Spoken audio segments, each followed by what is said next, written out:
ഇന്നത്തെ ദിവസം റമദാൻ 11 പുണ്യങ്ങളുടെ പൂക്കാലം നിശബ്ദമായിട്ടിരിക്കാൻ കഴിയില്ല. കാരണം അമേരിക്ക പറയുന്നതിനനുസരിച്ച് ജീവിക്കണമോ അതോ പോരാടി ജീവിക്കണമോ എന്നതായിരുന്നു ചോദ്യം. അതെ, പോരാട്ടം തന്നെ തിരഞ്ഞെടുക്കും ആത്മാഭിമാനികൾ. അമേരിക്കക്കും ഇസ്രായേലിനും അടിയുറവ് പറയാതെ കടന്നു പോകുന്ന ഈ മനുഷ്യൻ ഒരു ചരിത്രം തന്നെ. ഈ മനുഷ്യൻ ഒരു ചരിത്രമാണ്. തല കുനിക്കാതെ ഒരു മടക്കം, അതും ഷഹീദിന്റെ മടക്കം. ഇന്നാ ലില്ലാഹി വ ഇന്നാ ഇലൈഹി റാജിഊൻ. Ayatollah al Khamenei, cleric and former president of Iran. ജനനം ഏപ്രിൽ 19, 1939. മരണം ഫെബ്രുവരി 28, 2026. ഇന്നലെ. അലി ഖമേനിയെ കുറിച്ച് പറയാതിരിക്കാൻ പറ്റില്ല സുഹൃത്തുക്കളെ. കാരണം അലി ഖമേനി ഒരു ധീര പോരാളിയാണ്. അതേ സുഹൃത്തുക്കളെ, 26 വർഷങ്ങൾക്ക് മുമ്പ് കാസിമി ഉസ്താദ് പറഞ്ഞതുപോലെ തന്നെ ഇന്ന് സംഭവിച്ചു. അപ്പൊ നമുക്ക് എന്താണ് കാസിമി ഉസ്താദ് 26 വർഷങ്ങൾക്ക് മുമ്പ് പ്രവചിച്ചത്, ഇന്ന് നടന്നതും എന്ന് നമുക്ക് ജസ്റ്റ് ഒന്ന് കണ്ടു നോക്കാം.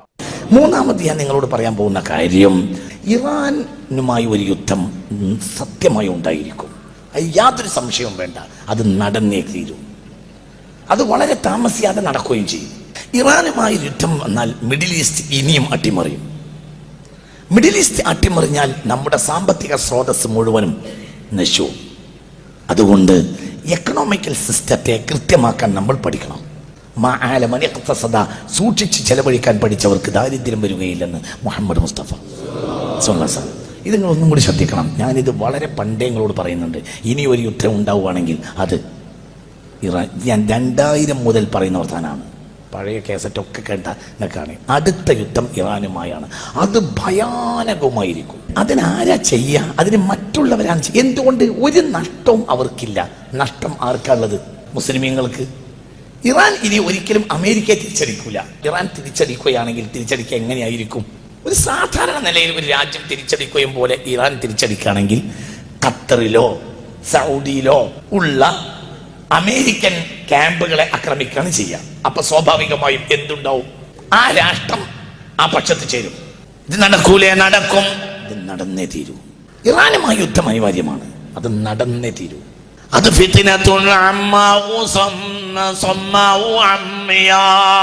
അത് കണ്ണില്ലാത്തയും കാതില്ലാത്തയും യുദ്ധമായിരിക്കും. മനുഷ്യരാശി ഇന്ന് വരെ കണ്ടതിൽ വെച്ച് വലിയ യുദ്ധം സംഭവിക്കും. അതിന് ഇനി കാലതാമസമില്ല. സംഭവിച്ചിരിക്കും. അല്ലാഹു നമ്മളെ കാക്കട്ടെ. ഇത് നിങ്ങൾ ആരോട് ചോദിച്ചാ പറയുന്നത്? ഇത് മുത്തുനബി പറഞ്ഞതാ, മുത്ത് മുഹമ്മദ് മുസ്തഫ. ഞാൻ കുറേ കാലങ്ങളായി നിങ്ങൾ കുറേ കാര്യങ്ങൾ പറയാറുണ്ട്. അതങ്ങനെ തന്നെ നടക്കാറുണ്ട്. അതൊരു കവടി നേരത്തെ പറയുന്ന വർത്താനല്ല. അതങ്ങനെ സംഭവിക്കൂ. അതിൻ്റെ രീതി അങ്ങനെയാണ്. അതിൻ്റെ രീതി കണ്ടാൽ അങ്ങനെയാണ്. അത് അങ്ങനെ വരൂ. അള്ളാഹു നമ്മളെ കാക്കട്ടെ. അത് സംഭവിക്കും. അത് സംഭവിക്കും. സംഭവിച്ചത് കഴിഞ്ഞാൽ ഇനി മിഡിൽ ഈസ്റ്റിൽ ഒരു യുദ്ധം ഉണ്ടായാൽ ഒരിക്കലും എക്കണോമിക്കൽ സിസ്റ്റം നേരെ നിർത്താൻ കഴിയൂല. അത് ഏറ്റവും ബാധിക്കുക കേരളത്തിനെയാണ്. അനാവശ്യമായ ഷോപ്പിങ്ങുകളിൽ പെണ്ണുങ്ങളെ നിയന്ത്രിക്കണം. ഇന്നത്തെ നമ്മളെ സാഹചര്യം ഇപ്പോഴും നമ്മളെ പെണ്ണുങ്ങൾക്ക് മനസ്സിലായിട്ടില്ല. ഈ പെണ്ണുങ്ങളെ വീട്ടിൽ പോയി പറഞ്ഞ് കൃത്യമായി നിങ്ങൾ മനസ്സിലാക്കി കൊടുക്കണം. അതായത് എക്കണോമിക്കൽ സിസ്റ്റം ഇനി പെട്ടെന്ന് നേരെയാക്കാൻ കഴിയില്ല. ഈ നൂറ്റാണ്ട് ഭയങ്കര അപകടത്തിലേക്ക് പോവാണ്. അപകടം എന്ന് പറഞ്ഞാൽ 2030 ഉള്ളിൽ എക്കണോമിക്കൽ സിസ്റ്റം നേരെയാവില്ല. 30 ഞങ്ങളോട് പറയുന്നത് നിങ്ങൾക്കൊരു പ്രതീക്ഷ ഉണ്ടായിക്കോട്ടെ എന്ന് വിചാരിച്ചാണ്. 30 ലെവലാവില്ല. കച്ചവടം നടക്കൂല. 2020 കച്ചവടം 2021 നടക്കൂല. 2021 കച്ചവടം 2022 നടക്കൂല എന്നല്ല, 2020 കച്ചവടക്കാർ 2021 കച്ചവടക്കാർ തന്നെ ആവില്ല. മുഴുവൻ ആളുകൾ 2021 അത്ര കച്ചവടക്കാർ 2022 ഉണ്ടാവില്ല. കാരണം തോറ്റുപോകും. സിസ്റ്റം തകർന്നു പോവുകയാണ്. അള്ളാഹു നമ്മളെ കാക്കട്ടെ. സത്യം സത്യം സത്യം സത്യം സത്യം. അപ്പൊ എന്ത് വേണം? സൂക്ഷിച്ചു ചെലവഴിക്കുന്നവർ ദരിദ്രരാവുകയില്ലെന്ന് മുഹമ്മദ് മുസ്തഫ. ഇത് നമ്മളെ ഏറ്റവും ബാധിക്കുന്ന അറിയാൻ ഒരു കാരണം കൂടി ഉണ്ട്. എന്താ കാരണം? 957 കേരളപ്പിറവിയുടെ കാലത്ത് മലയാളത്തിൽ അല്ലെങ്കിൽ മലബാറിൽ ഉണ്ടായിരുന്ന നെൽകൃഷിയുടെ 10% പോലും ഇന്ന് മലയാളത്തിൽ നെൽകൃഷിയില്ല. ഏകദേശമല്ല, പിന്നെ കുറച്ചൊക്കെ റേഷൻ കൊണ്ട് അഡ്ജസ്റ്റ് ചെയ്യും. റേഷൻ തന്നെ അപൂർവം. അങ്ങനെ അഡ്ജസ്റ്റ് ചെയ്യും. അങ്ങനെ ഒപ്പിച്ച് കഞ്ഞിയും ചോറുമായിട്ട് പോകുന്ന ഒരു കാലമായിരുന്നു നമ്മളൊക്കെ കാലത്തുണ്ടായിരുന്നത്. പിന്നെ നമുക്ക് ഗൾഫ് വന്നു. ഗൾഫ് വന്നപ്പോൾ ഇതൊക്കെ അട്ടിമറിഞ്ഞു. ഇപ്പോഴത്തെ അവസ്ഥ എന്താന്ന് വെച്ചെങ്കിൽ 957 കേരളപ്പിറവി കാലഘട്ടത്തിൽ ഉണ്ടായിരുന്ന നെൽകൃഷിയുടെ 10% നെൽകൃഷി പോലും ഇന്ന് മലബാറിൽ ഇല്ല. അപ്പോൾ എന്ത് സംഭവിക്കുമെന്ന് പറഞ്ഞാൽ ഭക്ഷ്യക്ഷാമം നേരിടും. പിന്നെ എന്ത് വേണം? പണം വേണ്ടി വരും. പണത്തിന്റെ സോഴ്സ് കുറയും ചെയ്യും. ഇതൊക്കെ നാളെ നടക്കുന്ന കാര്യമാണെന്ന് വിചാരിക്കേണ്ട. പക്ഷെ മറ്റന്നാൾ നടക്കും. നാളെ നടക്കുന്നില്ലെങ്കിലും മറ്റന്നാൾ നടക്കും. അപ്പൊ സൂക്ഷിക്കണം. മിൻ ഫിഖ്ഹിൽ മർഇ ഖസ്തുഹു ഫീ മഈശതിഹി എന്ന് മുഹമ്മദ് മുസ്തഫ. ഒരു മനുഷ്യന്റെ പാണ്ഡിത്യം എന്ന് പറഞ്ഞാൽ സൂക്ഷിച്ചു ചെലവഴിക്കാൻ പഠിക്കലാണ് എന്ന് മുഹമ്മദ് മുസ്തഫ.